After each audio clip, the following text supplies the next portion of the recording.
begin, let's talk about what you're going to learn today.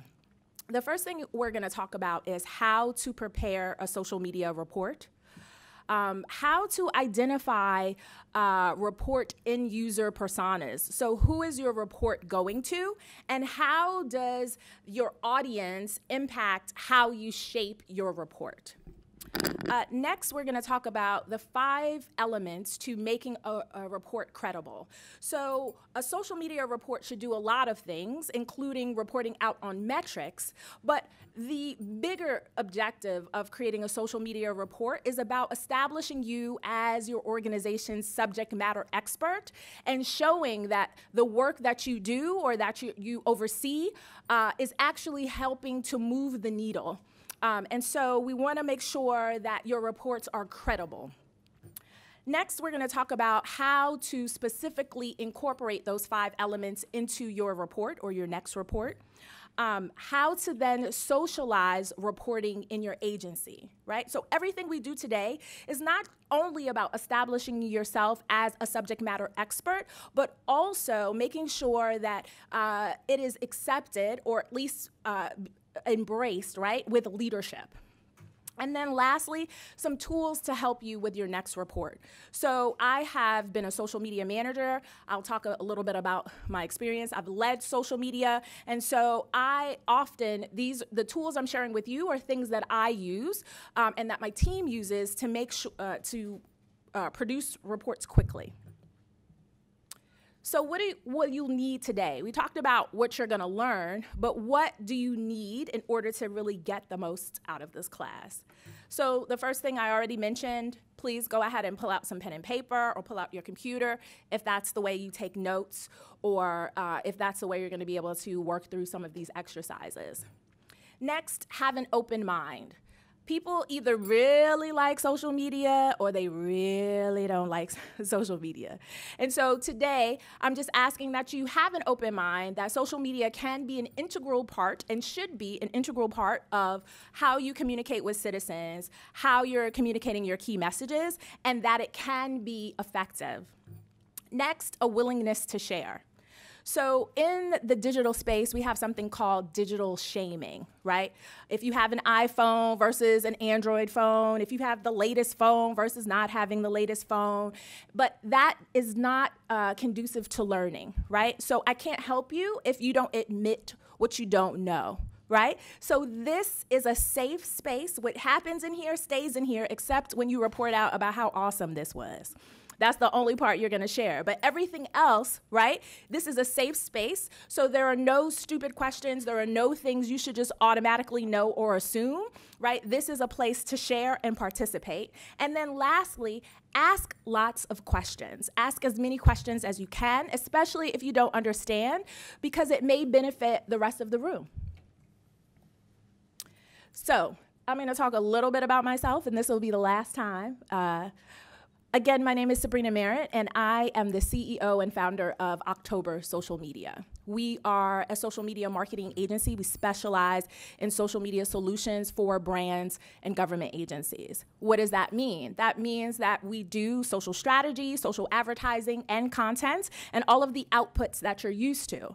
But what makes us different is that we also focus on the impact that social media has on an organization. So what does that mean practically? We create social media employee policies. We do social media crisis planning. So let's say something happens in real life and now you're being trolled, or you have a communications crisis online on your social media. How do you handle that? I have a small team, we're based in Atlanta, of social media professionals, and we've done work with the Clayton County Water Authority. Georgia Public Broadcasting is one of our clients, the City of Chattanooga Public Works, the City of Atlanta. We work with GovEvents. So we're very well versed both in the public and private sector. So before we get started, I wanted to ask a couple of questions so that I know who's in the room with me and also how I can make sure that I cater the information I'm going to share specifically to you. So by show of hands, how many people in the room are responsible currently for your agency's or organization's social media in any way, meaning that you manage it personally yourself, you create the content? Awesome. Okay, that's my next question. How many people in the room oversee a team or a person who manages social media? Great. Okay. How, out of those folks in the room who have a team or are doing it themselves, how many of you are currently doing reporting? How many of you use software for your social media scheduling, or is well, I'll stop there. How many of you use software for scheduling? Yep, okay. Okay, for those of you who do not oversee social media or do not have a social media team, would one of you mind sharing why you're taking this class? Curiosity. Yeah, different approach. I mean, I do a lot of reporting. I'm just looking at a different approach to basically do the same thing that I do. Awesome. Okay. I'm excited. Okay, so we're going to jump in. If there's any way that I can make what I'm sharing more applicable to the work you're doing, please let me know and ask questions, and we'll talk through that. So the first thing we're going to talk about is your approach to reporting. What should you be thinking about? What does it actually mean to have a good social media report, right? So a good social media report, and I'm going to try to talk loudly because I like to look and talk with my hands. A good social media report is going to do a couple of things. The first is that it's going to establish credibility. That means that when leadership is looking at your report, they should understand that you have an understanding of not only social media, but how to use it strategically to communicate key messages from the organization. The other thing a good social media report does is also reflect strategy. So showing that you have a strategy in place for the communication goals that you're looking to accomplish, right? Next, it should also talk about impact and clearly show how what you're doing or your social media efforts are impacting the overall communications goals of the organization, right? You will not get acknowledged with, you will not receive acknowledgement from leadership if you cannot demonstrate impact, right? So that's one of the things that your social media report needs to do.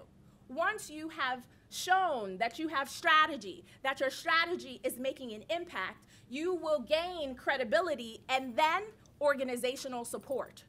Organizational support from leadership is important when it is time to talk about resources, AKA budgets, right? If you want to be a line item and you need your social media supported, right, then you need tools and resources. Now, here's the thing about social media. Everybody thinks they can do social media. Social media is one of the few jobs where people will stop by your desk and say, you know what you should do? Right? You would never walk up to someone who was a dentist and say, you know how you need to pull teeth? Right? But that happens a lot. Why? Because everyone in the room either has a social media account or is familiar with social media. And for the most part, most people understand how the functionality or the utility of social media, meaning that you know how to post, you know how to like something, you know how to leave a comment. And therefore, because you understand the utility or the functionality of the tool, you think you understand the strategy that has to take place, but that's not true, right? Social media is another communication tool just like any other, and it requires strategy, right? Everyone following me so far? Can you go Oh. back 1 second, please? Yes. Please speak up. Social media, could that be the same as like an iShare website? Is that something totally different? So a website would be a part of the digital landscape, meaning it's a part of your digital tools, right? So you want to think about all of the things that you use, social media, newsletters, iShares or landing pages, websites. intra websites, right? You want to think of all of those things as a part of a circle, and social media can feed into that circle, meaning you can use social media to drive traffic, right, assuming that those things are public, to those locations. And that is typically how one of the ways social media is used both in the public and private sector, right, to drive traffic to one of your sort of owned destinations. Okay, credibility, strategy, impact equals organizational support. Everybody ready to go ahead? No, I was just thinking, there's a lot of different things that I do within my agency. I actually have oversight of federal acquisition certifications for contract officer representatives and program and project managers. One of the sites that we use is OMB Max to post a lot of our information. So I can use it for that. Yes, and also to hold people accountable that are performing these services for you, right? So that when you're hiring people. So another reason that social media usually gets a bad rap is because the person that has been placed in charge of social media may understand it from sort of a periphery view, but does not necessarily know all of the nitty-gritty, right? And so when you hire someone, they come in, you know, dressed for their interview, looking wonderful. They start saying things like impressions, followers, engagement. You hear all those words, you're like, oh, I either heard those words before, or I don't know what they're talking about, but that sounds good. And that's how people get hired. The problem is that they understand the functionality and not the strategy part. So when it's time to kind of show what you know, right? It's quarterly report time. It's end of the year time. You need them to say something smart and intelligent about what they have been doing because they came to the interview and said impressions, engagement, followers, and you said that sounds good. And now it's time to put that into a sentence that matters to leadership, and they cannot. Then you start to think social media does not work.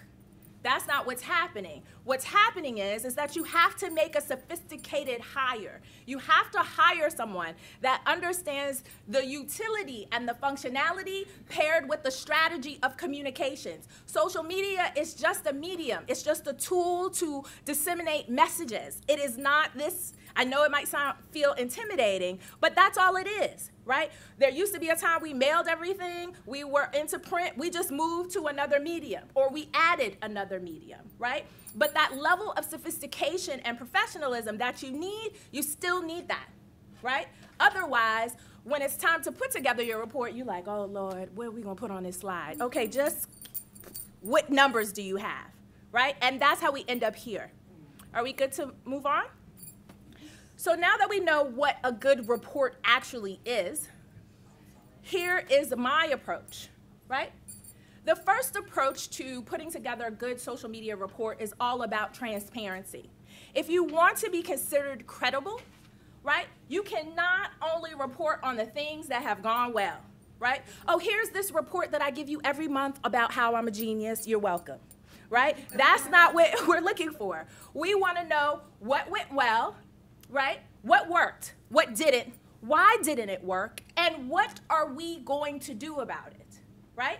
So not only does transparency add credibility, it also begins to change or educate rather. Let's use that word. Educate and inform leadership that communication through social media is also, in some areas, a form of marketing, and marketing is both art and science. What does that mean? That means that you can go to school for marketing and communications and understand the methodology of communications and marketing. The art part comes from is on social media, you don't always know what your audience is going to like, right? That's why we have dogs of Instagram and cats on YouTube, because we don't know what people are going to like. You don't know what your audience is going to like, and so you have to leave room for experimentation, which means that sometimes when you're reporting, all your ideas may not have been home runs. They may not have all worked, right? But that's okay, because we're saying, so this is what worked. What worked is we did a hashtag campaign, hashtag I love my city, or love my city, and that worked. People are sharing it. What didn't work? Well, we tried to do Instagram stories where we did day in the lives and nobody watched.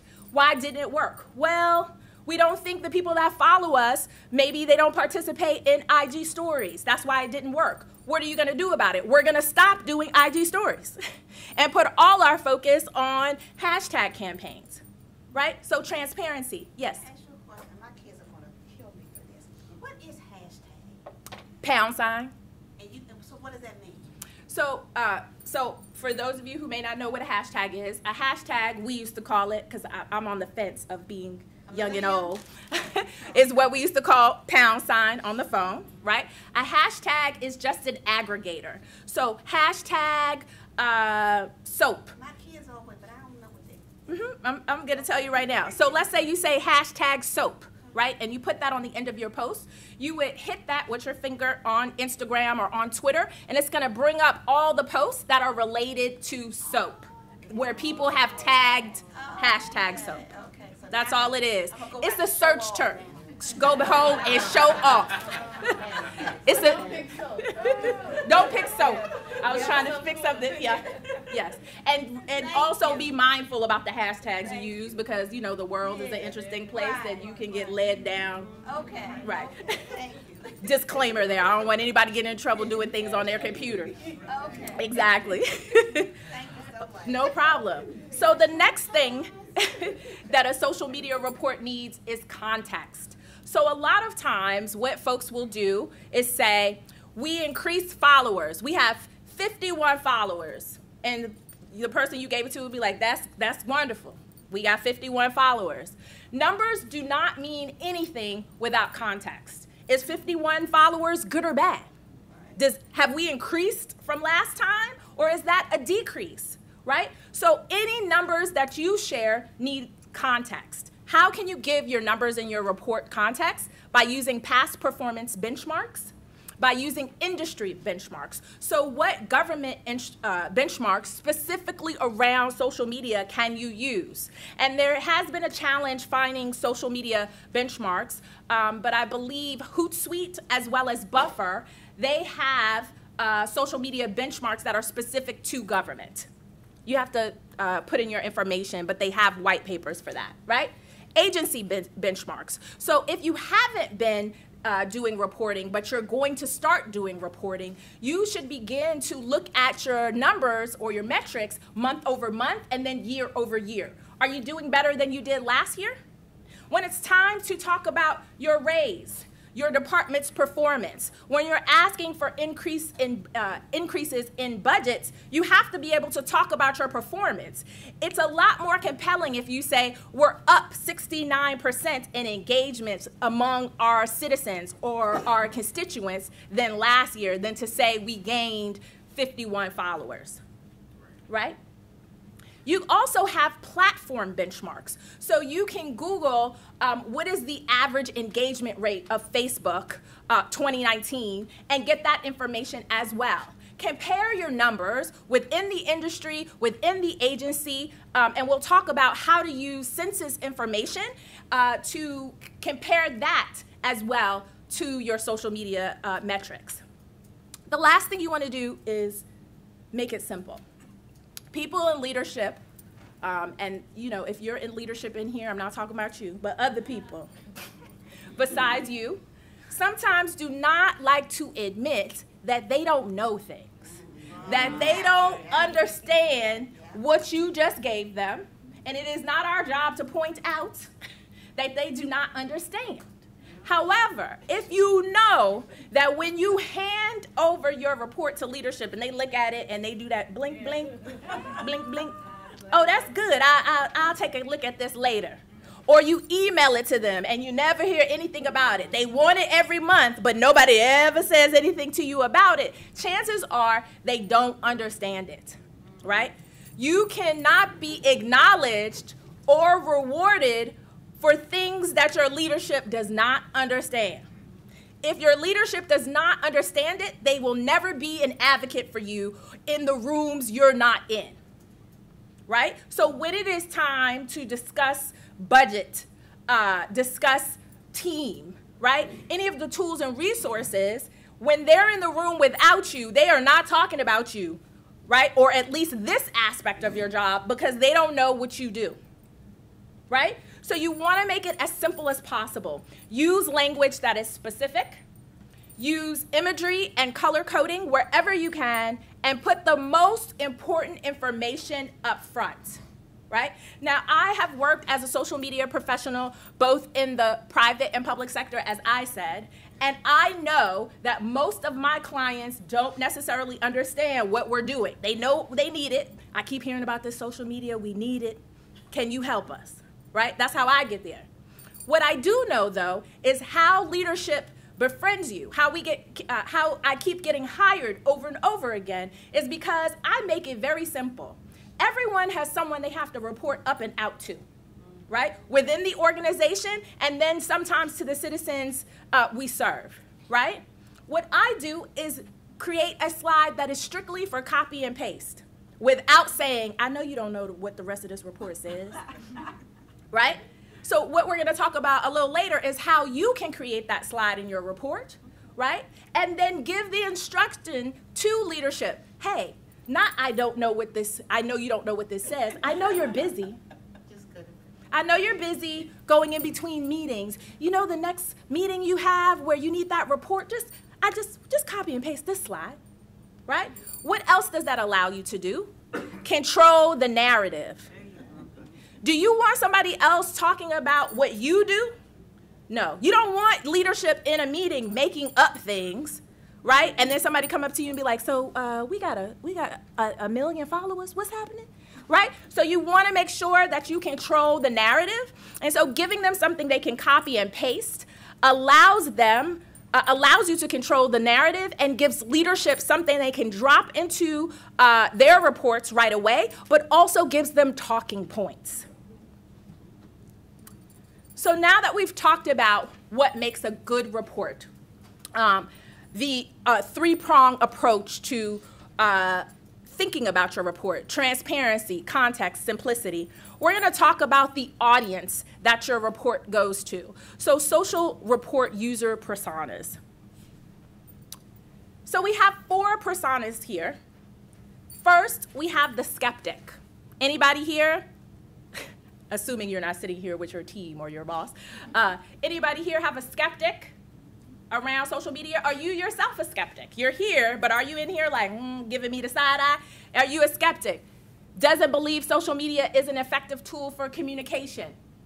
Often doesn't include social media in their planning or meetings, which means that they plan every other form of communication, and then they come to you at the end and say, oh, we need this on social media. Can you do something with this?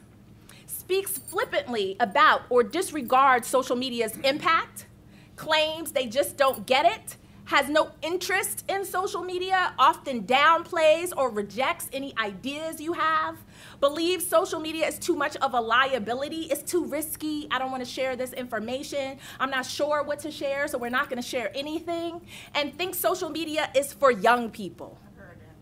Right? Let's not talk about it. Our people, this is for young people. Nobody's going to care about this. But where do people go when there's an emergency? A road has been closed. There's been an earthquake. God forbid, there's been a flood. Where do they go? Exactly. On the other side, you have an enthusiast. This person is excited about social media as a form of communication.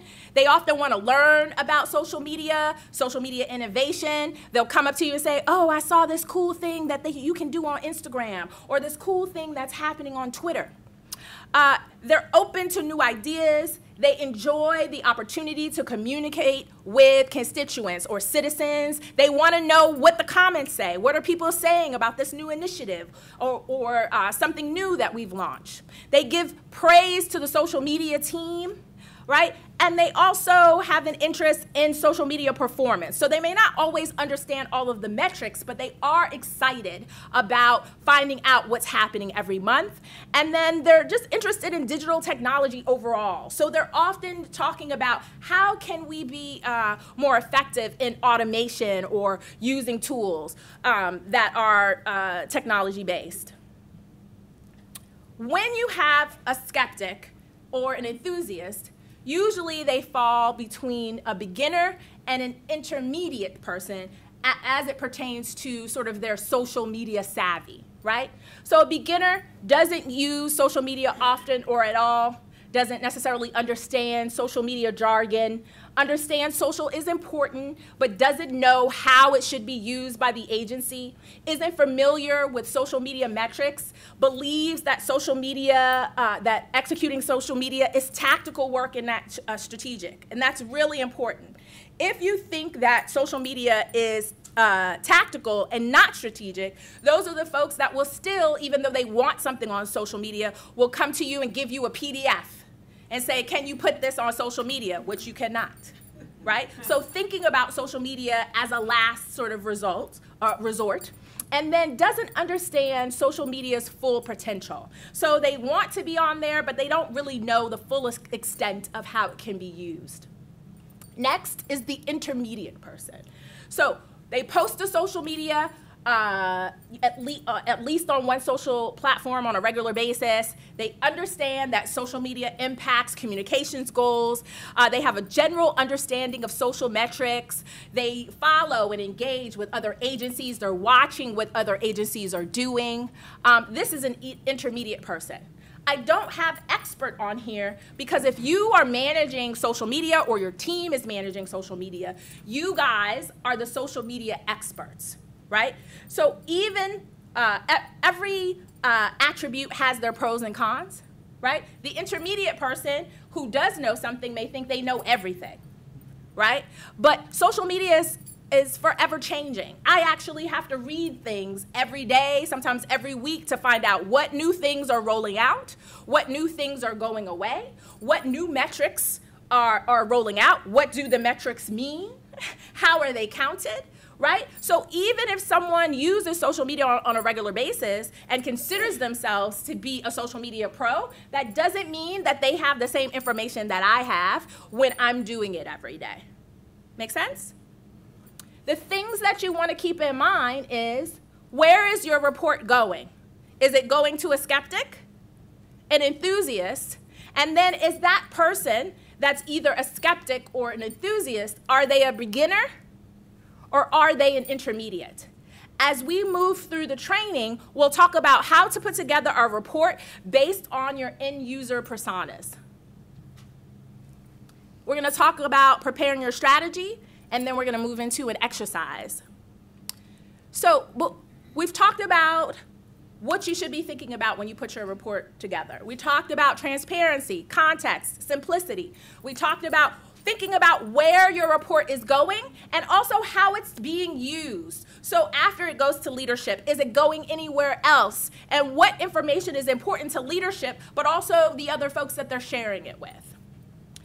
Everything must start with a strategy. You cannot put together a social media report if you do not have key performance indicators or performance metrics, things that you are tracking and sort of gauging your performance on, right? But you cannot identify key performance indicators unless you have a social media strategy. So what we're going to do now is I'm going to show you some examples of some social media strategy statements that I've used for various clients, but names have been changed to protect the innocent, okay? Really important point, and this is not a class on social media strategy. A lot of people think that strategy and tactics are the same thing. They are not, right? You can have a strategy and stay with that strategy and still decide to change your tactics. So your tactics are your action steps. What are you going to do as a result of the strategy? But the strategy isn't always the goal.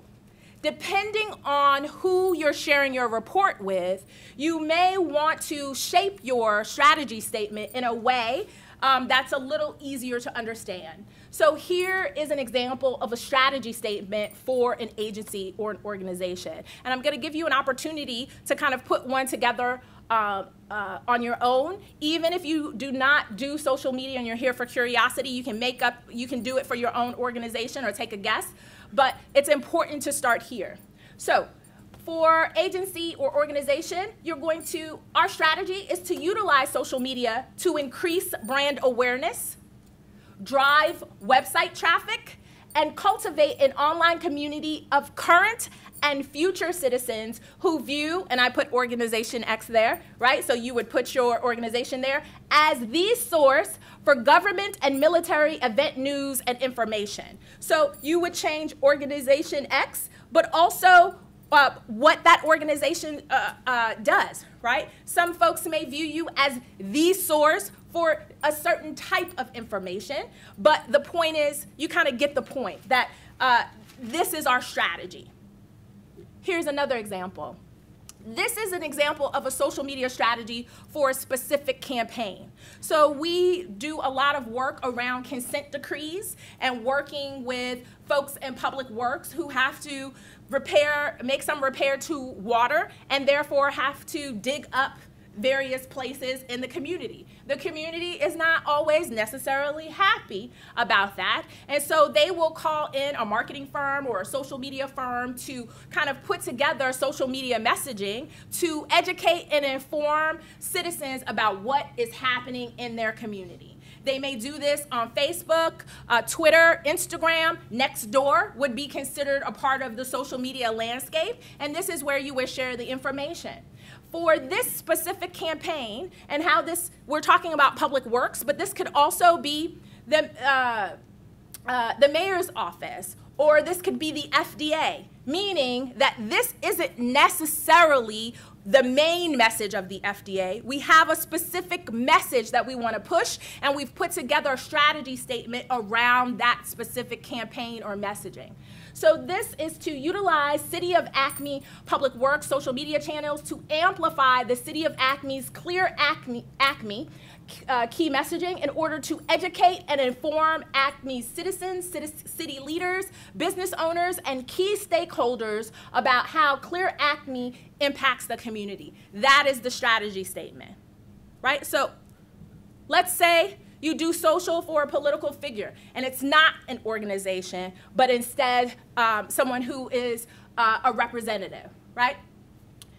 Here, utilize the personal social media profiles, and I chose our mayor because I live in Atlanta, of Mayor Bottoms to increase brand awareness and community engagement around key City of Atlanta communication initiatives by developing an online persona that authentically reflects Mayor Bottoms' personality and professional interests, developing a content and campaign strategy that parallels and complements the City of Atlanta's social media and overall communication goals. What do I mean by that? I mean the City of Atlanta has their own separate social media platforms, and we don't want to do it. It would be totally off base, right, if the mayor is talking about something that the city's platforms are not, or vice versa, right? So we're going to make sure that we complement, that we echo, that we are sharing the sentiment across platforms so that our messaging stays consistent. And then also using data analytics to optimize and refine our social media strategy as we grow. So 3 examples. One for an agency or an organization, another for a specific campaign, and one for a political figure. We're about to move into an exercise. Any questions about the strategy statement before we move into that? I know it's after lunch, it's hot in here. We fading, right? All right, so exercise number 1.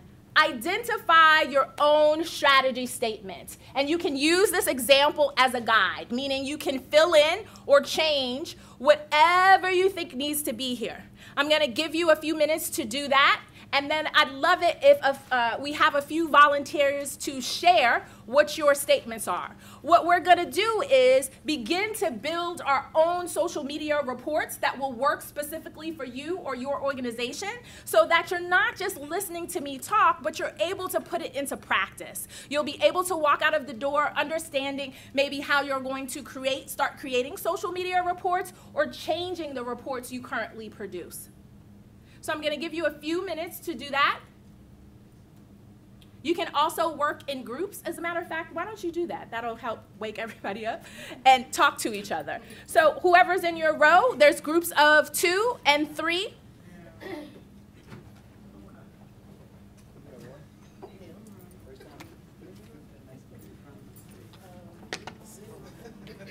I'm going to walk around and help. You don't have to use this one. You can use agency or organization, specific campaign, political figure. I'm going to walk around and answer questions. The strategy statement is usually in the beginning of your social media strategy. So this is why you want your organization or your agency or your department to use social media. For what purpose? Right?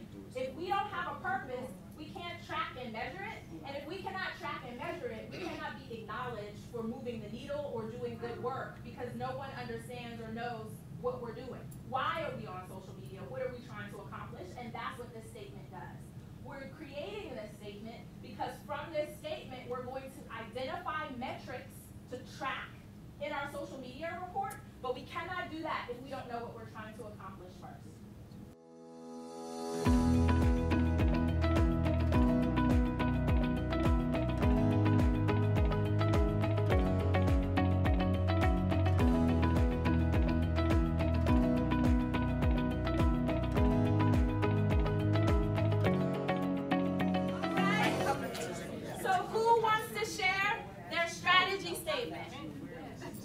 Thank you. So I have here to educate and inform. That's number one. To educate and inform who? The agencies. Agencies, okay. Second is to increase agency awareness on how to produce the financial statements. Okay, so awareness.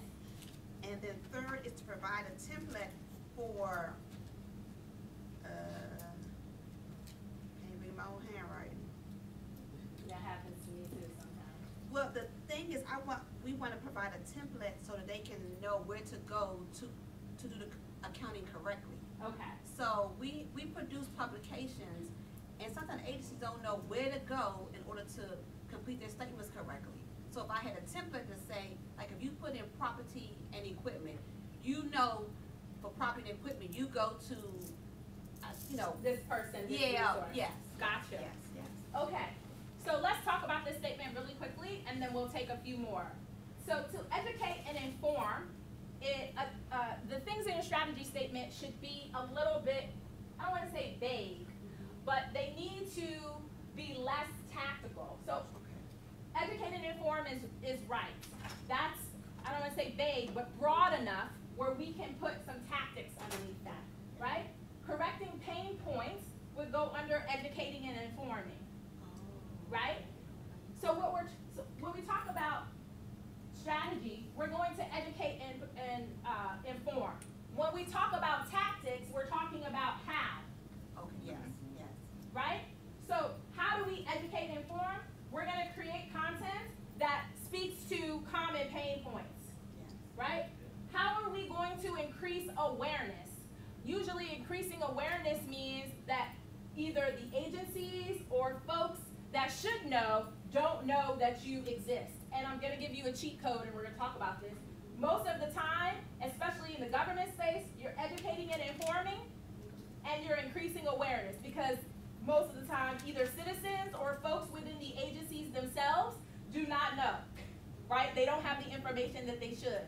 So we want to first let them know we exist, and then we want to educate and inform. Now, it isn't always about driving traffic to the website, and this is very sort of specific for a reason, right? This is citizen-facing. But educating and informing and awareness, very good. Thank you for sharing. Anyone else? Yes. I don't know if I'm on the right track. Okay. Cause mine was like, kind of like along the lines of introducing like a new program within the organization. Mm-hmm. Like a health and wellness program. Yes, like a campaign. Right. Yep. And it was just basically to educate the employees on ways to increase well-being and provide stress-free solutions to improve the quality of work-life balance. That's awesome. That's it. Say that again louder, please. See, you didn't even think you were on the right track. Yeah, it's like, so the whole thing I wrote said the health and wellness program in the organization allows for the employees to explore and be educated in ways that will increase well-being and provide stress-free solutions to improve the quality of work-life balance. Meditation, nutrition, and exercise informational sessions are held once a month, and participation is voluntary. So a small part of it went into tactics, right? But the top part, which was that sentence that says increasing wellness, and what else did you say? Increase well-being. Well-being. And provide stress-free solutions Stress-free solutions. to improve the quality of work-life balance. That's awesome. That's your strategy. Okay. Take out the first part about it being a specific campaign. What you would say is, we're going to utilize our agencies or our organization's social media channels to Increase. Okay. wellness. And the whole long thing, say your sentence again. Increase well-being and provide stress-free solutions to improve the quality of work-life balance. The end, Okay. right? What would go into next is we start talking about how, what you started to do, and how would be tactics. That would be a totally different slide, Oh. right? Here's how you know the difference between a strategy and your tactic, because your goal to increase wellness or well-being and stress and make it stress-free, that'll stay the same. How you do that, your tactics may change, Okay. right? But your strategy is still the same, right? Another group, my AP row, mentioned that they looked at the organization's mission statement or mission and vision statement, and that's absolutely right. You want your organization's larger goals to be reflected in your social media strategy. Where are we? We got a motor. Okay. Now you have your goals. We're moving on to KPIs. For those of you who may not know, KPIs stand for Key Performance Indicators. And most of you are familiar with that because everyone has, hopefully, KPIs, right? So, what are some weekly and monthly metrics you can track when it comes to social media? So, everyone tracks follower growth, right? Impressions, reach, engagement. Engagement means any action your followers or audience can take. So that's likes, comments, shares, mentions. Mentions would be if someone tags you, right? Content performance. What pieces of content perform better than others? Do people really respond when you post behind-the-scenes photos? Do they really respond when you do infographics? Hashtag use. So are people using your hashtag? Are they doing something we call UGC, which is user-generated content? Are they sharing content under your hashtag? Click-through rates. When you post something to Facebook, are they clicking on the post itself? And then are they clicking on the links? Website visits. Now, if it's done a certain way, you have to kind of set it up this way. But if it's set up properly, you can track who came from social media directly to your website, and then what did they do once they got on your website. And then top engagers and trolls. And people always say, you keep a list of that? Yes, you should, right?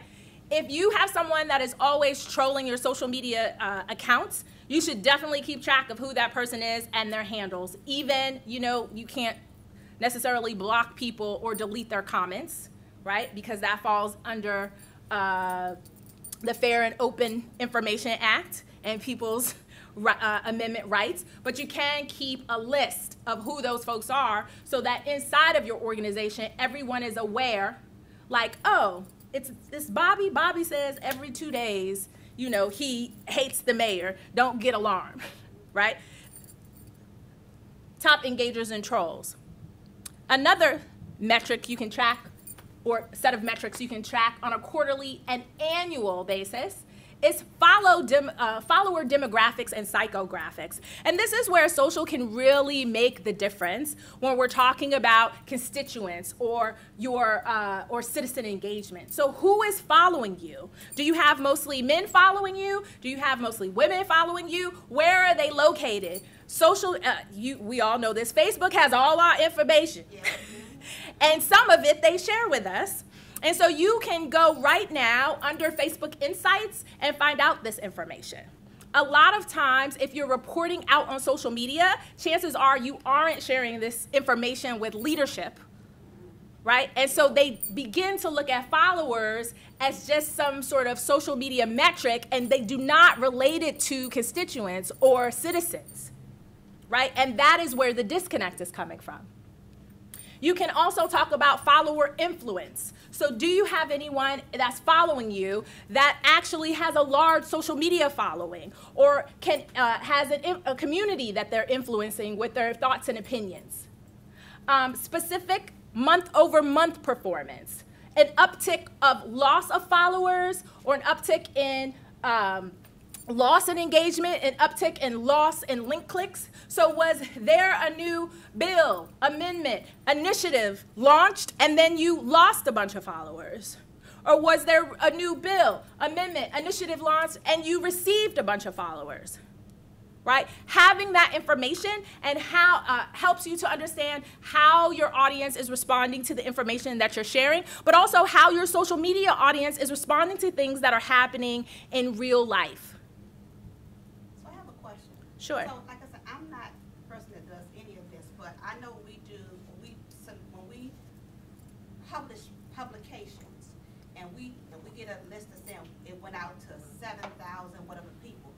So during that time, we were tracking, there are going to be more clicks because a new publication was put out there, right? Right. Versus when there's not a publication put out there. Yep. We have to make sure we understand if it's a low point, it's because a publication wasn't put out, versus if one was put out, it's going to be more people looking at it. Yes. Okay. You would definitely want to keep that in mind. Okay. How you would take care of that with your social media department is to create an editorial calendar, right? Okay. So an editorial calendar would give content themes for the whole year of what folks are going to talk about each month on social media. And in that, if you have your own, hopefully you do, editorial calendar of when something is going to go out. Yes.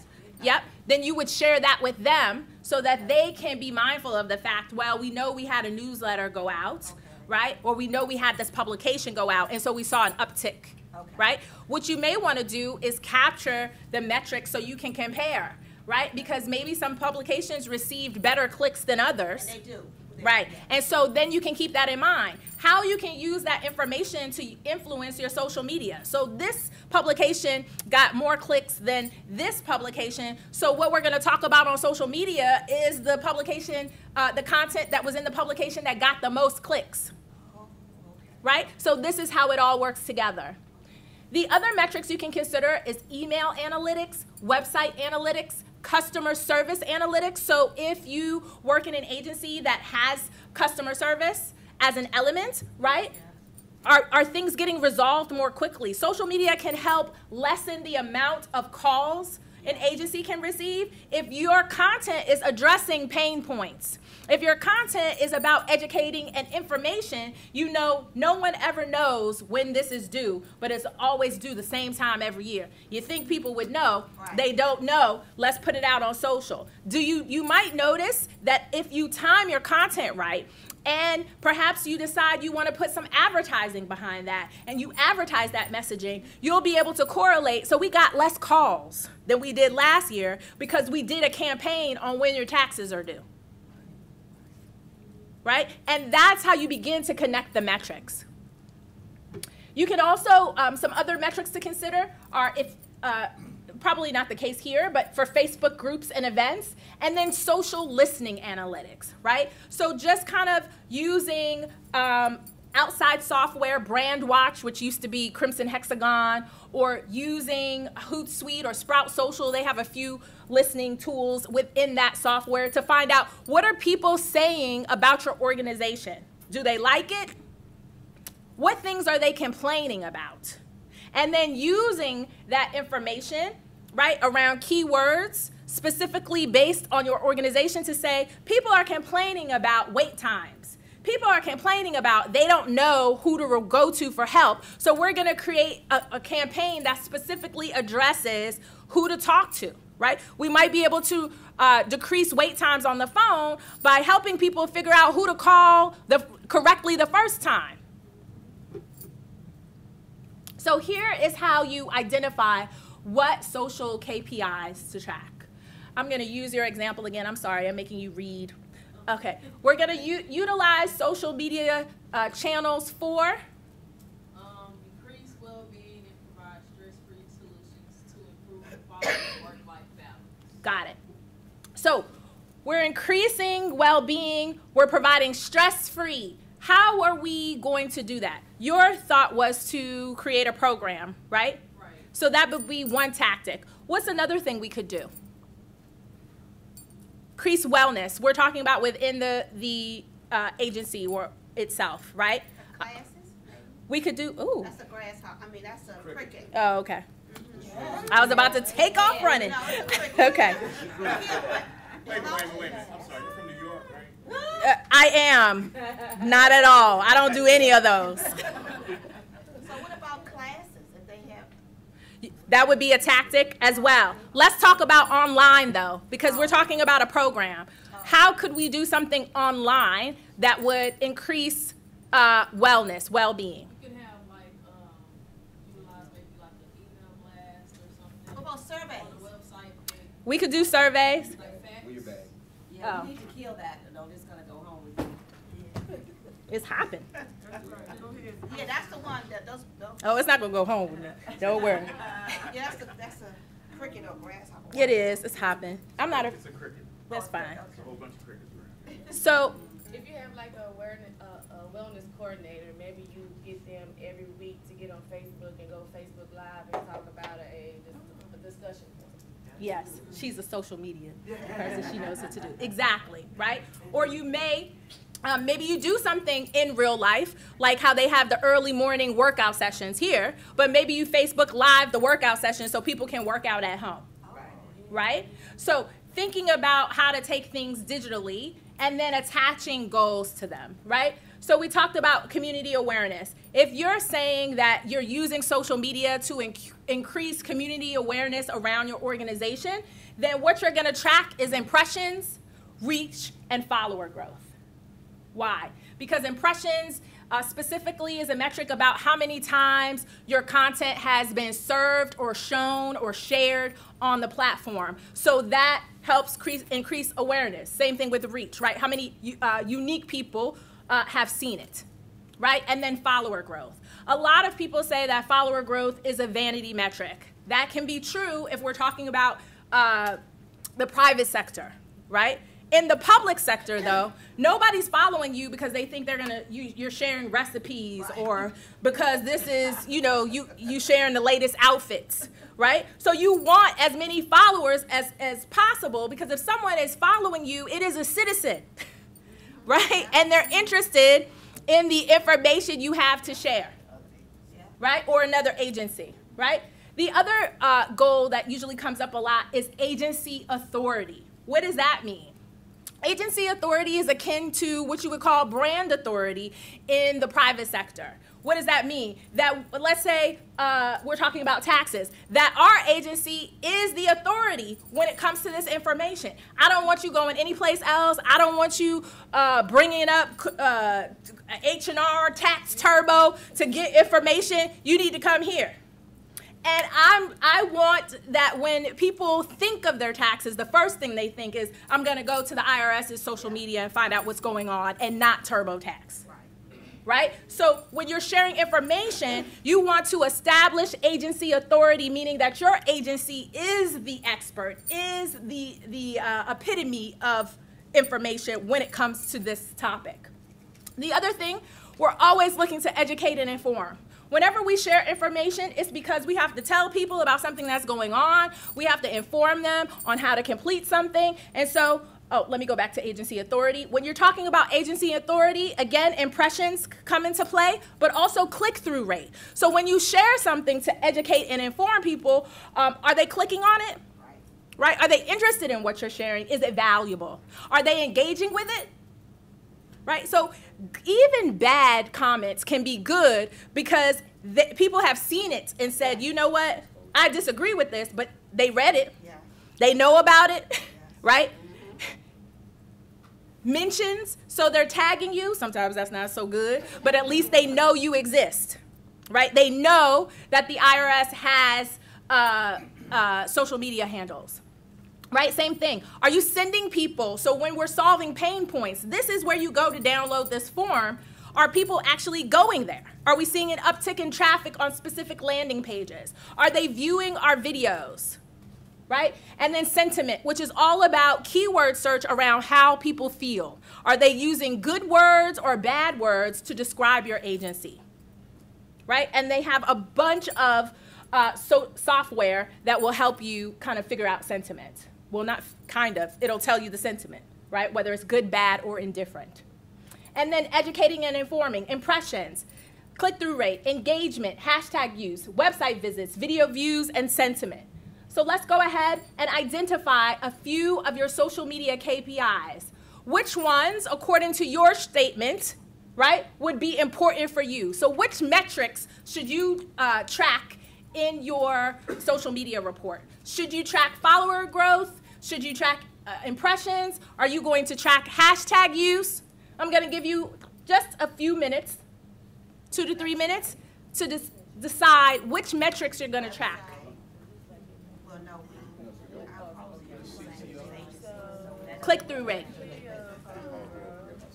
website visits, that's a big deal for us. Pick 3 to 4 that are your main metrics. No, we don't. They mention things about what's not. What is CTR? Click-through rate. Oh, yeah, we definitely, yeah, that's, those are big. Website reach, mention and CTR, yes. Yeah, that's true. That's the same thing as like views on Facebook. You said is This is the same thing like views, not, people don't actually comment on it, they just view, it says, Right. you know, Click- 10 likes but 1,000 views. click-through rate is going to be specifically people, well, on Facebook, click-through rate is link clicks, and that can mean that people click on the post itself to look at the photo, make it bigger, that part, and they'll call that link clicks, or clicking on the post, right? Click-through rate can be used for email opens, for the actual links, like if you shorten the links you share and make them bit.ly links, right? How much information are you sharing that people are clicking on? And then it'll take the amount of people that have seen it to the amount of people that have clicked on it and give you a percentage of click-through rate. Mhm. So that'll let you know whether or not it's good, right? Whether or not you should share that content again, or should you share it in a different way? Did people actually look at it and say, oh, let me find out about this, and went to the website? Mhm. All right. Anybody want to share their KPIs? Okay, for us, it'd be website visits, reach, mention, and CTR, because, like I said, based on the time that we publish, we watch Yep. to make sure they get the information. Yep. To their reports. That's perfect. So we're doing this on the assumption that we're using an internal social media. Yes. So I would say your metrics again. The website visits. Website visits. Reach, CTR, and mentions, because if someone say, well, this site was, they always tell them saying, if you go to this page or go to that page, we get a lot of that. I would say follower growth Oh, too, okay. right? Because you want to make sure that all of the agencies, so what I would do is say, roughly, out of all of the agencies, how many employees do we have in total? And then in total, right, understanding that's a rolling sort of average or a rough estimate, right? And then say, okay, out of all of those people, what's the percentage of people that follow us Within the agency. within the All agency? agencies have to report to us. They Right. have to. No, I understand. That's But they don't have to follow you. They don't have to get your Nope. That's why follower growth is part of your goal, Okay. right? Because your goal is, no one wants to create it. What good is a communication channel if no one is there? You know how people say if a tree falls in the forest and no one is there to hear it, did it really fall? That's what they mean. You can create a channel, but if no one is there, Right. then you are not communicating, Exactly. right? Exactly. Yes, you had your hand raised. Did you want to share? What was CTR? Click-through rate. Oh, okay. Yes. Thank you. Anybody else want to share their metrics? She had like 6. Only 3, right? I got the top 3. Okay. Website visits, Mhm. click-through rate, and followers. Yep. And that's good. That's around your program. And we gave you the idea of, well, I didn't. I'm taking credit for your idea. About posting exercise workouts, doing Facebook Lives, all that kind of stuff. So that's what you, but you would also, let's say you use the live idea, what would you, how long they watch, right? Because you might be working out for an hour and they only watch for a few, like the first 2 minutes, and then they gave up. So then you need to do 2-minute videos, right? You might only have to do 5 push-ups instead of 20, right? So keeping in mind what people are watching, but also using that information to figure out if people only watch for this amount of time, I need to put the most important message here because I'm going to lose people after this point. So, can I share ours? Sure. Okay, so what we came up with was follower growth, reach, website visits, and mentions, and then click-through rates. Okay. And remind me, what was your strategy? Ours was, let me go back. Hold on just a second. This is just warming my heart so much, seeing all this strategy work going on. So, enter.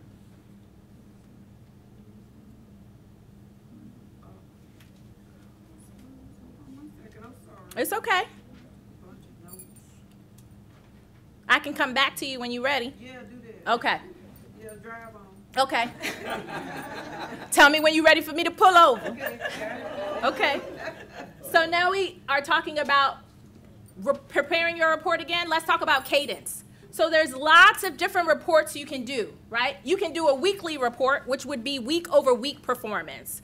I recommend weekly reports for internal use only. So for my social media managers, do not share a week-over-week report with anyone in leadership or that you report to. That's for you, so you know what's going on, right? For 2 reasons.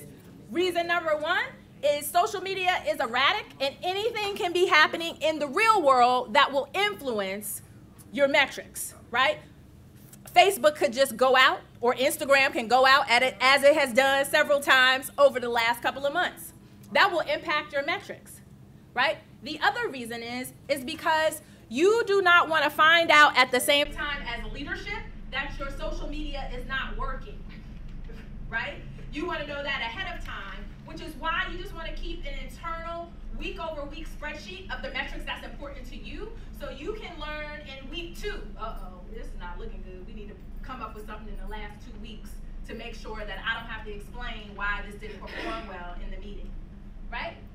A monthly report is what I recommend for month-over-month performance, and if you have to share a monthly report, that's what you share with leadership, right? A quarterly report, very simple, that's quarterly performance. I also recommend sharing that with leadership, right? And when we're talking about government at the local level, I have seen it done where on a quarterly basis, the social media metrics are shared as well. Talking about followers, they'll share user-generated content that is, of course, friendly and positive, showing that the department or the agency is making an impact doing that first one-to-one conversation with citizens. The annual report, right? Annual performance, also good for leadership and the community use I just mentioned. We'll do a campaign report.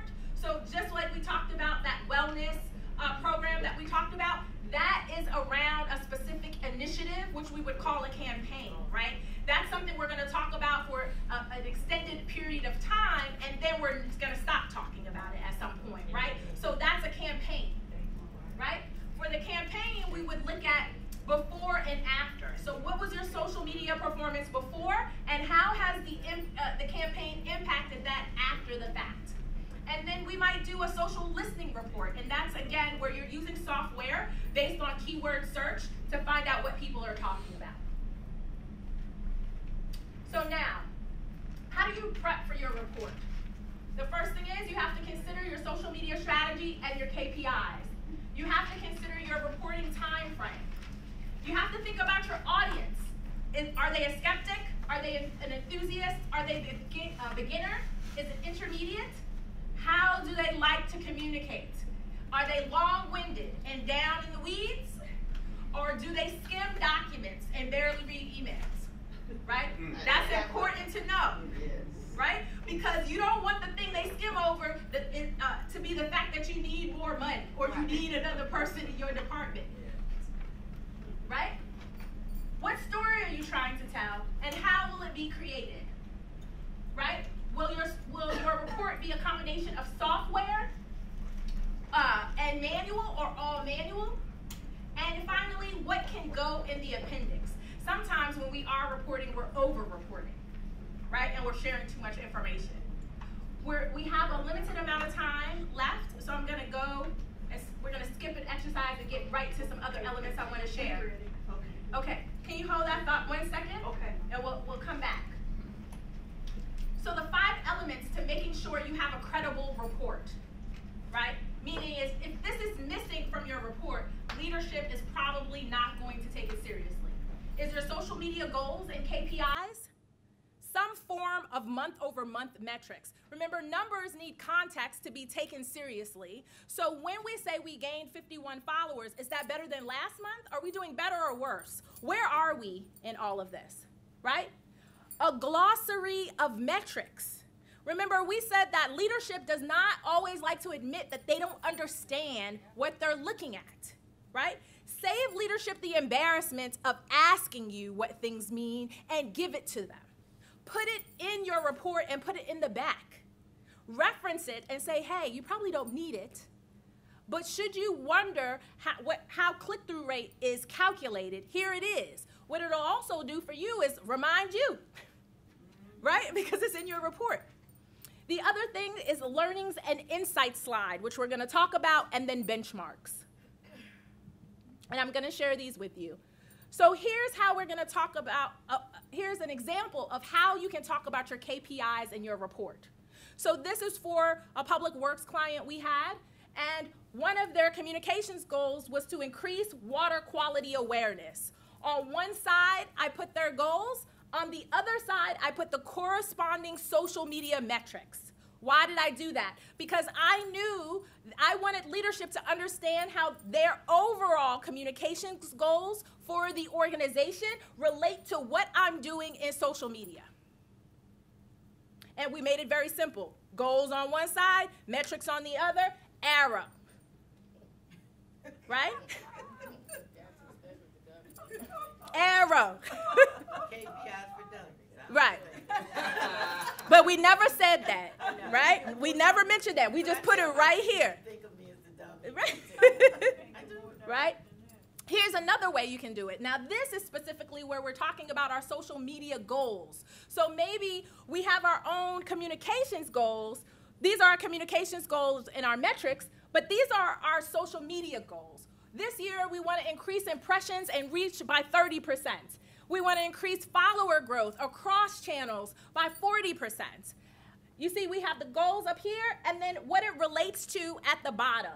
So impressions and reach relates to community awareness, agency authority, right? Follower growth relates to community awareness, cultivates online community.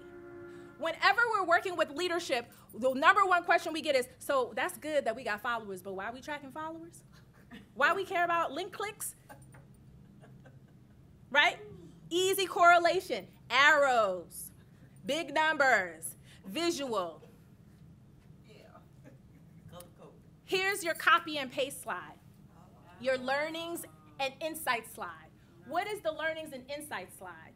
The learning and insights slide goes up front and is usually right after the table of contents. This is where you take all the metrics and all the numbers and all the things that make people feel cross-eyed and put it into words and give them talking points, right? Here we go. Summarize your main points. Be specific and use whole numbers and percentages. If you say to me, we gained 51 followers, I think, well, that's cool, I guess. That's different and makes a different impact if I say we increased follower growth among citizens by 263%, right? So whole numbers and percentages. Percentages make a difference when you're trying to make a compelling argument about people getting behind your initiatives, right? And then provide context by using benchmarks. So show the growth, right? When people are skeptical of social media, and maybe you, right, and what your department is doing, you want to let them know, I'm not just making this up, right? This is what we did last year. Right. Now let's talk about the learnings and insights slide. Notice that every paragraph has a headline, right? The headline is the thing that's bolded, right? So if someone walks into leadership's office and says, what are we doing on Facebook? They're going to be like, hold on. Well, Facebook led over Twitter and link clicks to the website by 40%, right? Why do I also have things in bold? Because if you are dealing with a skimmer and they don't have time to read, they're not going to read this anyway, right? They're just going to read the top line and they're going to believe you. If they are skeptical and they need proof, they'll go back and read this paragraph that explains the top line, right? When you share this, say, hey, I know you're busy and going between meetings. You know how we have to report out every month and you need that report from me? Just grab this. And they'll thank you. Right? This is a copy and paste slide. Right? Stay away from vague language and be specific. Stop saying things did well. That was good. Impressions are up. That doesn't mean anything.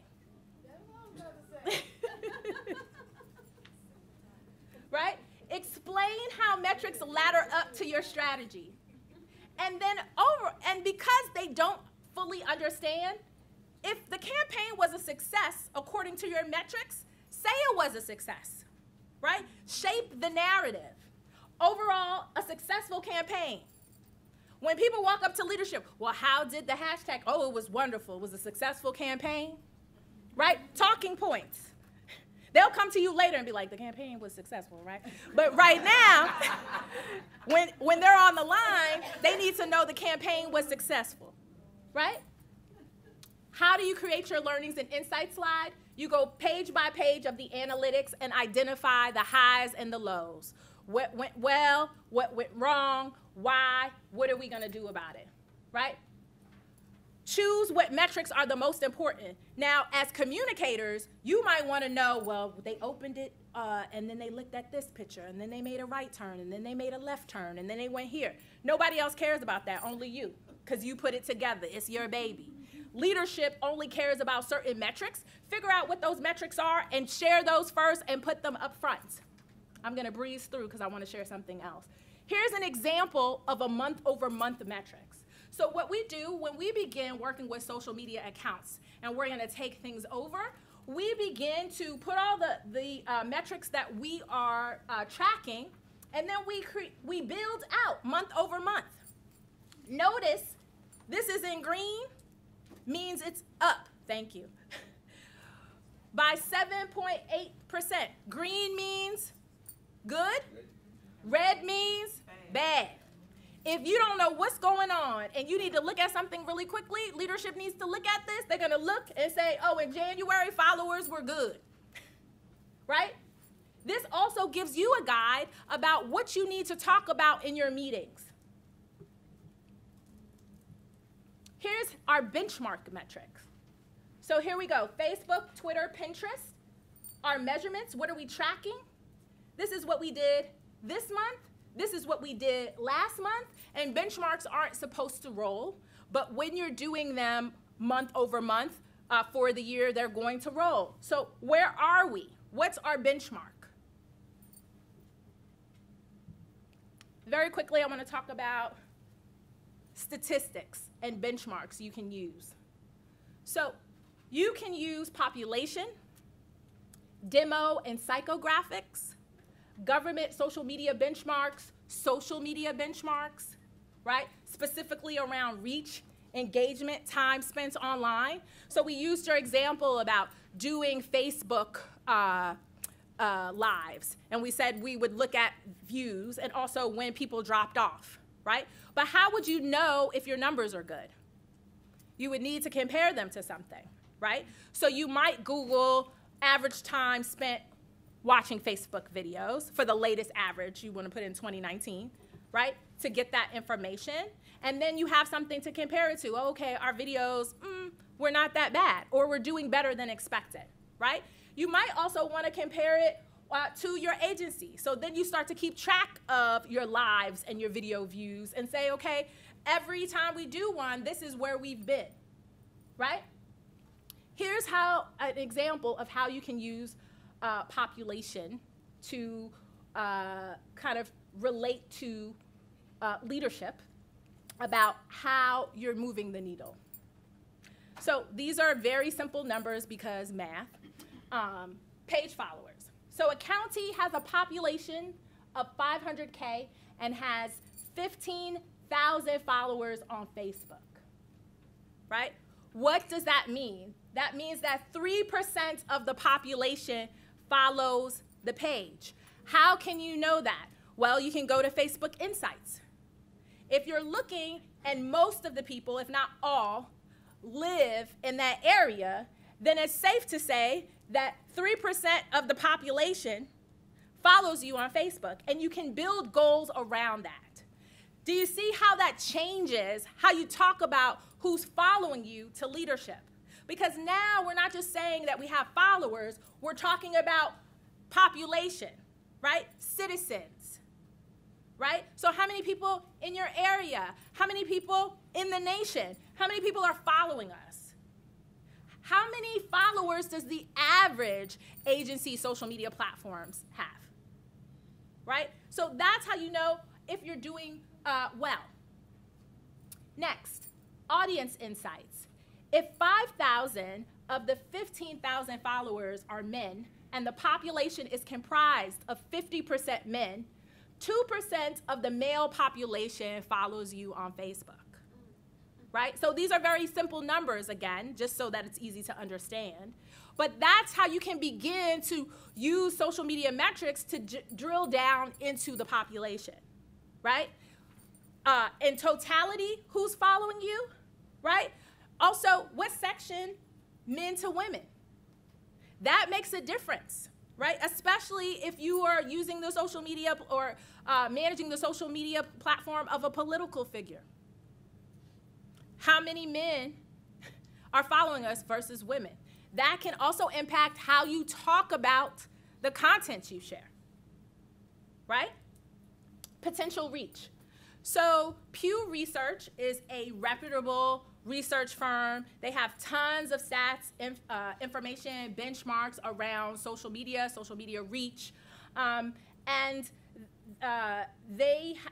research says that the average Facebook user has average followers of 338 people. So a mean of 38 people. And obviously we're talking about averages, so you know that can go up and down, right?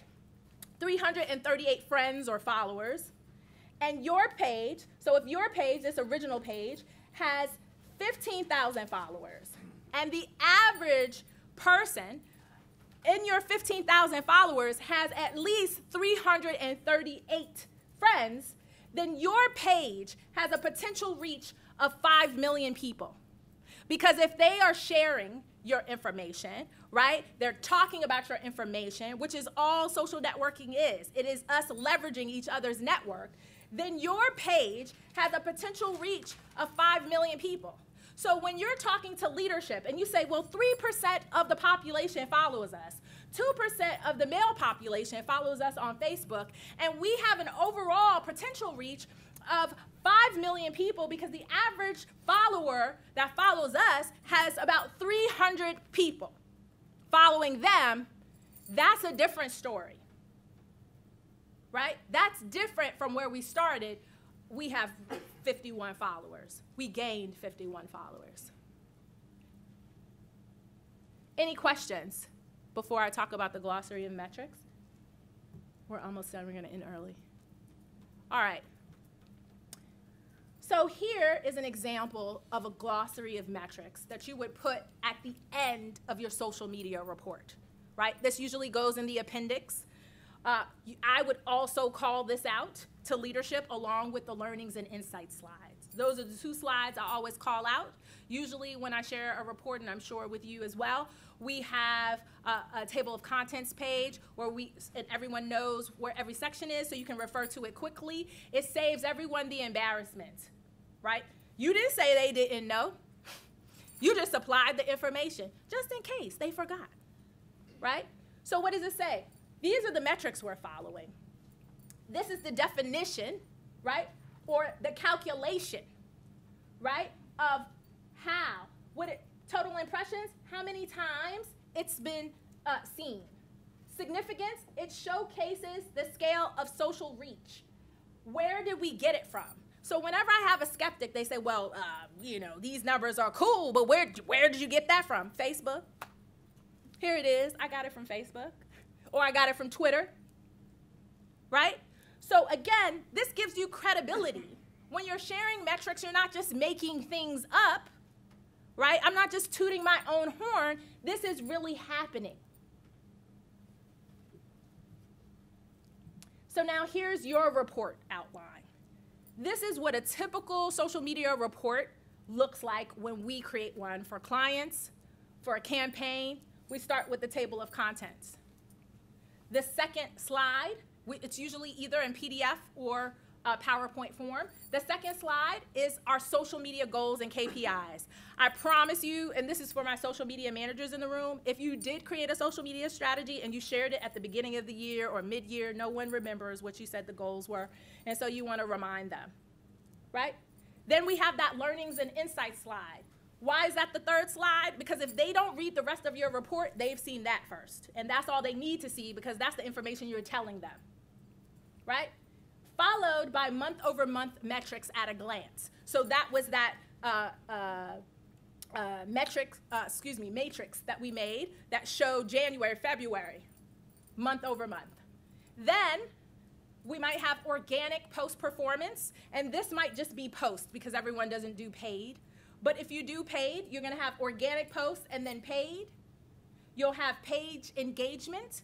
So what I love to do, and this is especially important if part of your role or part of the reason you're on social media is for citizen engagement, or if there is a customer service element, anytime you do something for one of your followers, they respond, they say thank you, grab that screenshot, keep it, and put it in your report, right? Remind folks that, hey, we're out here talking to people, solving problems. Followed by your benchmarks, and then your glossary of metrics. Have your appendix? Yes? I have a question. Sure. If you're trying to gain sponsorship, is one of the reports, would that be a good idea to share, or would that be too much information to share? Or would you use something like a press kit where it's like a summary? I would put thank you for saying that, because I neglected to say that. When you're looking for sponsorship, put it in your learnings and insights, and then make an additional slide towards the end. The reason I'm suggesting to put it in learnings and insights is because when you're asking for sponsorship, you should be dropping breadcrumbs all year long, right?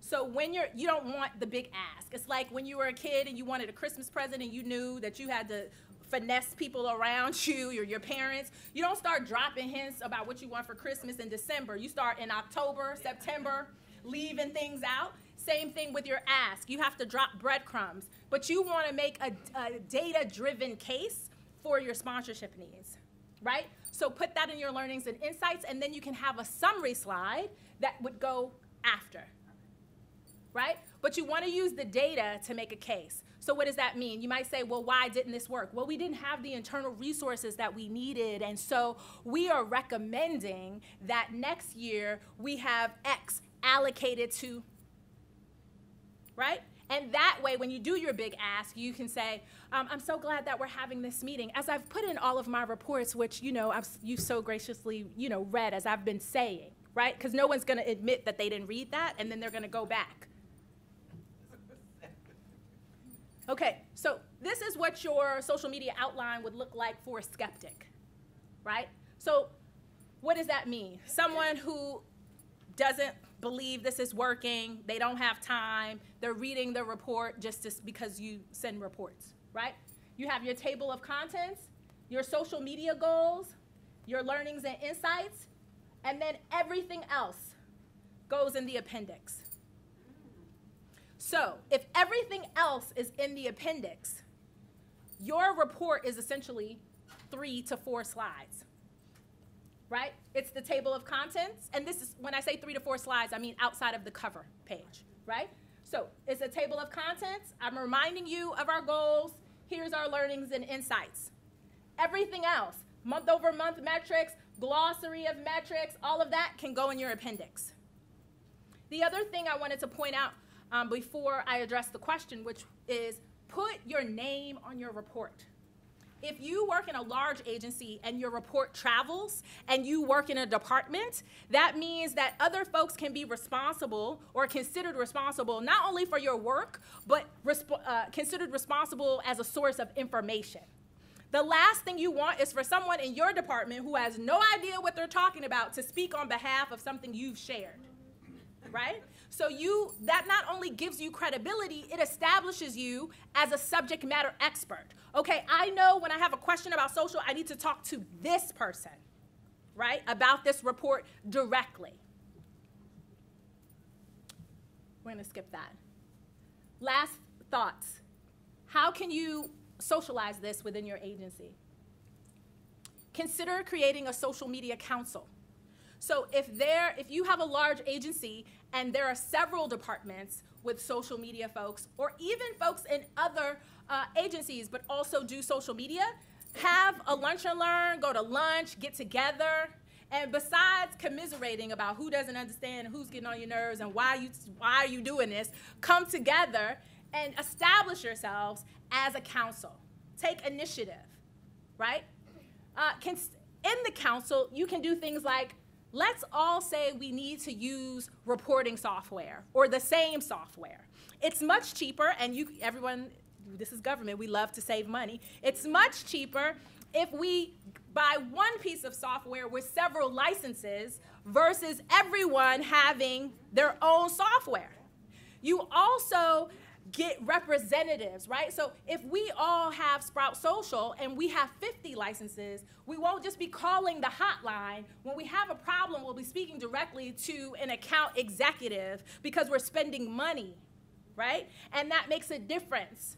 Those are the tools and resources you need as a social media manager. The software doesn't always do everything it's supposed to, or you don't always know how to use it to its full capacity.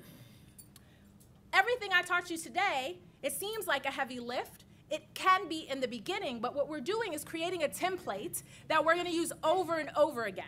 When you establish your social media council, get with your other social media folks and establish, this is the template on how we report. That way, when leadership gets together and they're having their own meetings, they're all seeing the same numbers. Nobody's coming up to us and being like, why does this? Because I don't want you putting extra work on me because our leaders have gone to lunch together and now they have new ideas. No, we all have the same report. This is how we talk about the information. When you decide to roll out this report, don't just roll it out, make an announcement. Hold lunch and learns, hold webinars on how to read the report. Point out the learnings and insights slide and say, hey, I know you guys are busy, go to this slide, right? And then store social reports in one location. My social media managers, we could talk all day about where and how content is stored. Store all your information in one central place. It will save you, especially when it's time to report out, right? And then get approval and buy-in.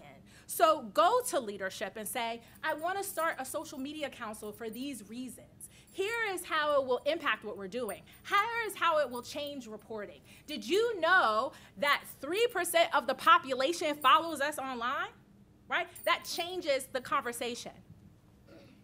Some reporting tips: always check native analytics, memorize your strategy, know your metrics. If we're gonna talk about metrics, you have to know your stuff. You can't come in the room and they say, well, how is impressions calculated? And you don't know, right? And then track and perform outages because it may impact your numbers.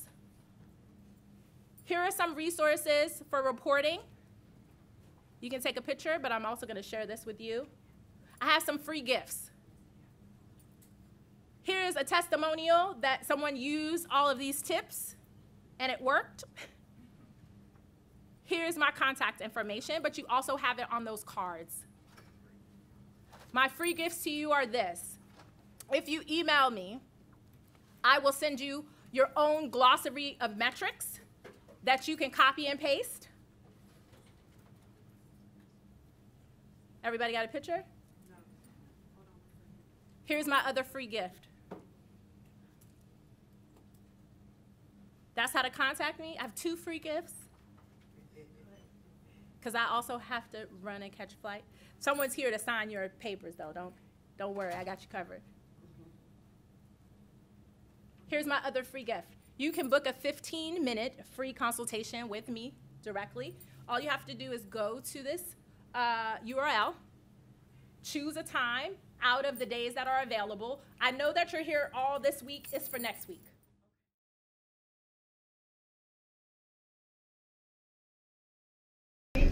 Wow, my first impression. I'm an IT specialist, so you think you know everything until you got somebody that knows a little bit more, in this case a lot more than you. The tools that she has provided us were incredible. I was not aware of the things that those tools or those reporting kits can do. Doing your own business and also doing things in agency, it can really give you a little bit of a sense of you know what you're doing, you can find out more information on how to apply things. I just was not aware there was so much out there, and she definitely shed a whole lot of light on me and what I'm trying to gain knowledge of. So she did not only put more tools in my toolkit, she helped build my toolkit. So I was incredibly impressed with her, and I just want to say thank you. I'm Greg Jackson with the Department of Energy. I'm the president for the Energy chapter, and I have certification oversight for contract officers, representatives, and program and project managers within DOE. So that equates to about 1,000 people that manage and service contracts and programs and projects up to like $46 billion.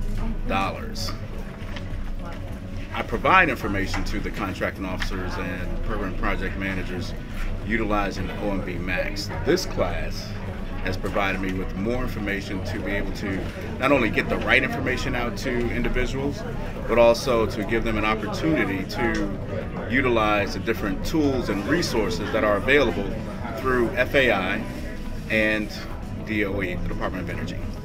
So this was an outstanding class. I'm not a social media expert, and this is perfect for me.